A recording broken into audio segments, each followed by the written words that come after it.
আপনার ব্যক্তিগত উপার্জনের টাকা নয়, দুধ বিক্রিরও টাকা নয়, আর ছবি বিক্রিরও টাকা নয়। শুভনন্দন, ভালো থাকবেন।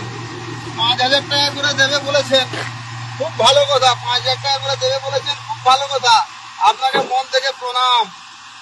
কিন্তু এই টাকাটা পাবে কারা?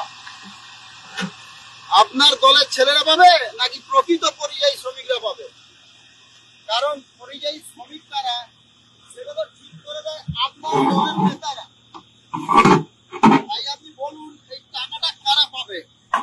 আপনি কি পারবেন এই টাকাটা কারা পাচ্ছে তাদের নামের তালিকা প্রকাশ করতে?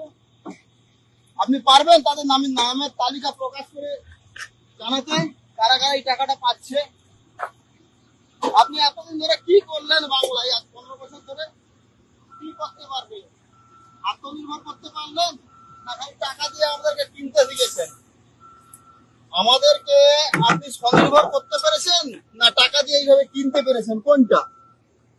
আপনি পারবেন? টাকাটা সরকারের টাকা, জনগণের টাকা, আপনার টাকা নয়, আপনার ব্যক্তিগত উপার্জনের টাকা নয়, দুধ বিক্রিরও টাকা নয়, আর ছবি বিক্রিরও টাকা নয়। তাই আপনি পারবেন নামের তালিকা প্রকাশ করতে?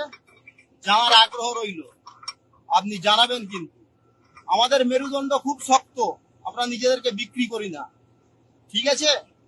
আর আপনার দলের নেতাদের কাছ থেকে কোনো পরিচয় পাওয়ার প্রয়োজন নেই যে আমি পরিযায়ী শ্রমিক, না আমি বিজনেসম্যান, না আমি কি।